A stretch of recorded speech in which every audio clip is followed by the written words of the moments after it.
Let's say you have an idea and you want to get that the senior leadership team actually agrees on it. The question is, will they and how can you convince them? We have an expert on the matter with us here today. Hello and welcome, Byron McFarland. Well, thank you, Niels. Good to see you again. Thank you very much for coming back. So, welcome back to round number two, basically. When you now stand in front of a leadership team, you're usually pretty well prepared. What happens when you Yes. say, look, I have this vision, this is well prepared. I'm not doing anything off the cuff here. So it's well prepared, it's well explained, it's well founded in facts. And suddenly you realize they say something like, doesn't fit our strategy. And they just put it down within 3 words or 5 words. How do you deal with that?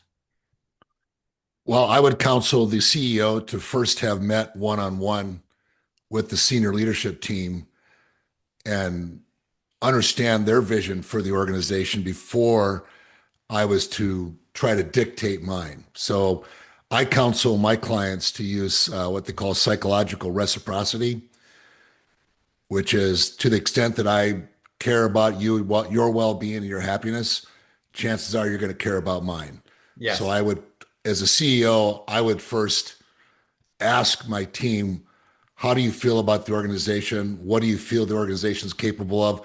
How do you how do you experience yourself moving into more and more responsibility Mm. and try to get them to explain their vision for themselves and the organization, which then makes them bought into the to what you want to do. More likely they'll buy into that. Excellent. So Do you think that some CEOs are too full of themselves with thinking they know it all and just put things forward? I think that most people get nervous about asking others how they feel. Hmm. There's a concern about, am I crossing a line? Am I going beyond the employer-employee relationship? And I would say that that would be probably as common as ego. Mm, The absolutely. people the people I deal with tend to be uncertain as to, was it okay for me to do that? Hmm. Yeah. And as opposed to, well, why would I want them to be part of this of the creation of the story? Yeah, So absolutely. What would you say when the following happens? And that is something which I had to observe in one M&A case.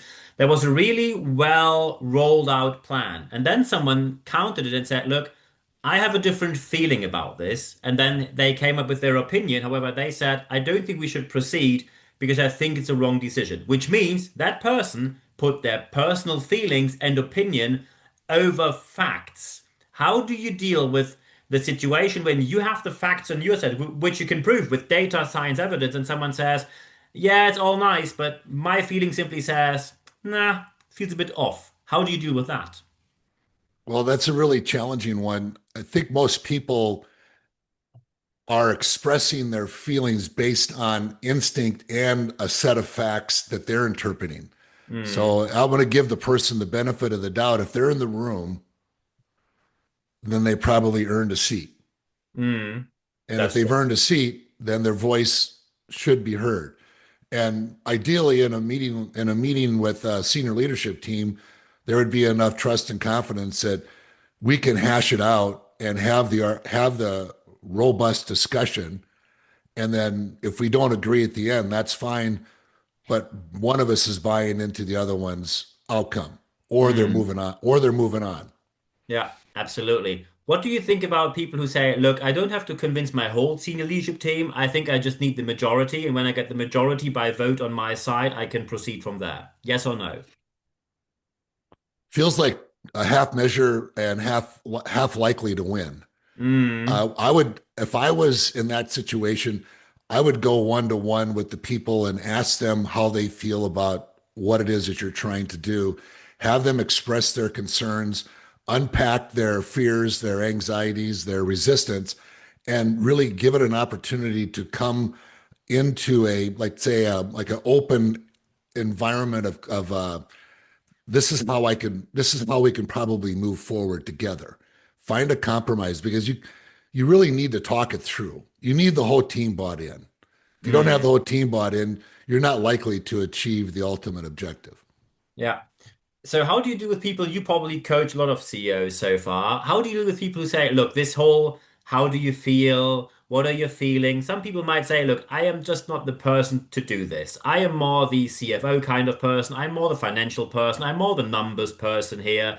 So this whole how do you feel? Even if they answer, I just don't know what to say. So how do you deal with people who say, I am just not the kind of person to do that? I'd say you're not a very good CEO. That's a tough one. So, I but mean, still, when the person, the CEO yeah. is supposed to be a big relationship person. The Hmm. CEO is either A, very compelling and people will automatically want to follow them, or B, they're very convincing and that they have something that they want to do. They get buy-in from the stakeholders. And if they see resistance, then they're probably figuring out a way to resolve that resistance so they can get the appearance of complete buy-in on the initiative. I find the really good CEOs to be very compelling and Hmm. convincing. Do you think people can learn to be very convincing, or is it something they have or don't have? As children, we are overcoming objections without thinking about it. We persist as children. Hmm. Kids ask and ask and ask until they get what they want. And for the children who don't get beat down by their parents that just stop bothering me, the parents allow the children to explore their feelings and be persistent. Those tend to be better leaders because they've overcome the resistance and they're willing to continue until the resistance has been overcome Yeah. if they're seeing a lot of resistance. So I think that it tends to be the result of their what do they call it? Nurturing. Hmm. So, so if we've had to overcome a lot of obstacles, then you're probably going to be very persistent and you're going to ask for what you want. Yeah. Emotional safety is tough, though. You know, some people don't feel comfortable expressing themselves to others, and I find that the place to test that is in peer groups. So if you're a Hmm. business owner and you're not sure if you're really capable of asking those questions, get into a peer group where you're going to be forced to ask questions of your peers. Yeah. Excellent. So how do you deal with that situation? Let's say you convince the vast majority of your leadership team, and there's basically just one person left who's not that convinced. However, in their department, which is, for example, the IT department, they hold opinion leadership. So they are probably you have 15 people in your senior leadership team, 14 out of 15 are convinced, but the one person that's still nagging about it is one where they can cause real trouble if they are not on board. How to deal with that situation? Well, it seems like that person should have been um, collaborated with early on if they're that key to the outcome. Mm, So I think that whenever you're pursuing change, which strategies change, there needs to be an assessment of who do I need to get buy-in from early. hmm. And if I needed buy-in early from IT, then I would go to IT early and understand IT's position on this and try to get IT to figure out a way for this to work. That would be my approach is to Yeah. how can we make this work in a manner that you see as being feasible? Mm, And then we'll absolutely. leave in that into the to the approach. Yeah. It's when you get kind of myopic and you don't bring in other ideas that you tend to get a lot of resistance because people don't feel like, well, I wasn't part of the creation, so therefore I'm not going to be enthusiastically bought into the outcome. Mm, absolutely. So a lot of what we talked about today is, do you think that instead of just getting the people in a room and saying, hey, that's my plan, you should have a lot of one-to-one talks before you actually get the senior leadership team together? Basically talk to them one by one, see who's probably a bit more challenging, who's a bit more on board. And once you got the buy-in of each and every one of them, then you bring the big group and then from there you take, which is of course a lot more effort. It is. If it's a very meaningful outcome, then I would be seeking buy-in early so that I'm not dealing with the resistance in public. Mm, So ideally, I would get enough buy-in. For example, if it's an organizational strategic uh, initiative that we're pursuing, ideally all my senior leadership team would be bought into that. Yeah. And whatever concerns they had, they were able to address them either one-on-one with the CEO or in the group. And the group had enough trust that everyone was willing to express their observations without fear of reprisal. Hmm. And then from there, if we can't get everybody to agree, then to the extent that you want to move forward and use a simple quorum, I guess you can, but you know now that these other people are going to have to be brought along. And I would Yeah. then be coming back around behind and going, okay, I understand you got some concerns here.